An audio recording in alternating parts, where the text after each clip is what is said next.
ဟုတ်ကဲ့အားလုံးချစ်လာကြသောမြန်မာများခင်ဗျာเนาะတချို့ကကျွန်တော်ကိုပြောနေကြတယ်ဗျာเนาะမင်းကိုတဲ့เนาะအဲ့ဒါကเนาะမင်းအချမ်းဖက်တပ်ဖြတ်ခံရတော့ကเนาะဦးငါကြီးကဦးချားကြီးကဘာဖြစ်လို့ဘာမှမပြောတာလဲတဲ့เนาะ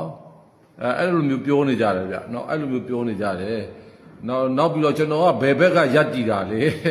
ဘယ်ဘက်ကကျွန်တော်ကရက်တည်တာလဲတဲ့เนาะဟိုဘက်ကလားဒီဘက်ကလားအဲ့လိုမျိုးပေါ့ဗျာကျွန်တော်လည်းတချို့ကနှစ်ဖက်ခွာတို့နှစ်ဖက်ခွာထိုင်တာတို့ဘာတို့အဲ့လိုမျိုးလည်းပြောကြတယ်ဗျာเนาะကျွန်တော်အဲ့ဒါလေးကိုကျွန်တော်ရှင်းပြခြင်းတယ်ဗျာကျွန်တော်လည်းတိတ်တော့လည်းမပြောခြင်းတော့ဘူးဗျာเนาะကျွန်တော်လည်းတော်တော်လေးတိုင်းပြည်ပြတော်တော်လေးပြောပြီးပြီဗျာเนาะပြောပြီးပြီเนาะစကားကလည်းတော်တော်ကျွန်တော်ပြောတာများနေပြီเนาะတော်တော်ကျွန်တော်ပြောပြီးပြီဒီတိုင်းပြည်ငြိမ်းချမ်းရေးအတွက်ပဲကျွန်တော်ပြောတာအဲ့တော့ကျွန်တော်ပမောက်ပြန်ဖြည့်ပေးရရင်ကိုမင်းဖြစ်တဲ့ကိစ္စတော့ကကျွန်တော်ထောင်ထဲမှာဗျာကျွန်တော်ထောင်ထဲမှာကျွန်တော်ထောင်ကြတဲ့အချိန်မှာကျွန်တော်အထဲရောက်သွားပြီးမှကျွန်တော်နိုဝင်ဘာလကျွန်တော်2024ခုနှစ်နိုဝင်ဘာလ9ရက်နေ့ကလာဖမ်းသွားတယ်เนาะကိုမင်းဖြစ်တာကအဲ့ဒီနောက်ပိုင်းမှာဖြစ်တာเนาะအဲ့ဒီမှာမိုက်ကယ်ကျော်မြင့်ကဒီဇင်ဘာလ6ရက်နေ့ကျွန်တော်စီရောက်လာတယ်ထောင်ကြလို့ကျွန်တော်စီရောက်လာတယ်เนาะအင်းစိတ်ထောင်ထဲရောက်လာတော့မှကျွန်တော်သိတာဒီဇင်ဘာလ6ရက်နေ့မှာကျွန်တော်သိတာကျွန်တော်ကနိုဝင်ဘာလ9ရက်နေ့တည်းကျွန်တော်ထောင်ကျသွားတာအဲ့တော့ကိုမင်းကိုတော့အဲ့လိုရဲဆက်เนาะအဲ့လို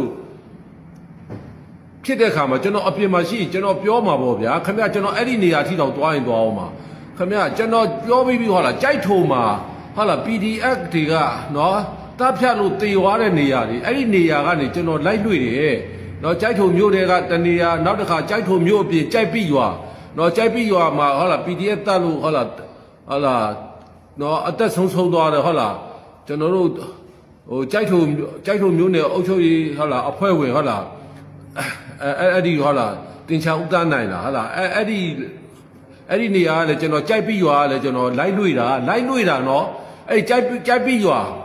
နော်ကြိုက်ထုံတဝိုက်ဆိုအကုန်လုံး PDF တွေရှိနေတယ်အဲ့ဒီနေရာကျွန်တော်လိုက်လွေတာဒါတွေကမလုပ်ရဘူးနော်အကြမ်းမဖက်တဲ့လမ်းစဉ်ပဲကြည့်သုံးပါဒီ PDF တွေကိုနော်ကျွန်တော်အဲ့ဒီနေရာလိုက်လွှဲခဲ့တယ်ဒါကျွန်တော် friend တွေကိုရိုးသိတယ်နော်အဲ့တော့နော်ကိုမင်းဖြစ်တော့ကလည်းကျွန်တော်ရှိနေကျွန်တော် line ပေါ်မှာလည်းပြောမယ်နော်သွားသိရင်တော့ကျွန်တော်သွားမယ်ဦးနှမောက်ကြီးကိုနှမောက်မှာဟုတ်လားအသက်ခံတော့အဲ့တော့ကျွန်တော်ရှိနေတယ်ရှိနေတော့ကျွန်တော်တော်တော်ပြောလိုက်တာပဲနော်ပြောလိုက်တာပဲအဲ့တော့ဦးနှမောက်ကြီးသမီးတော်မှကျွန်တော်ဟုတ်လားအကူငွေ2သိန်းကျွန်တော်လွှဲပေးလိုက်သေးတယ်เนาะပတ်စံလွှဲပေးလိုက်သေးတယ်ဦးနှမောက်သမီးကိုမေးကြည့်เนาะဒါဦးနှမောက်ကြီးဆိုတော့ကျွန်တော်အမြဲ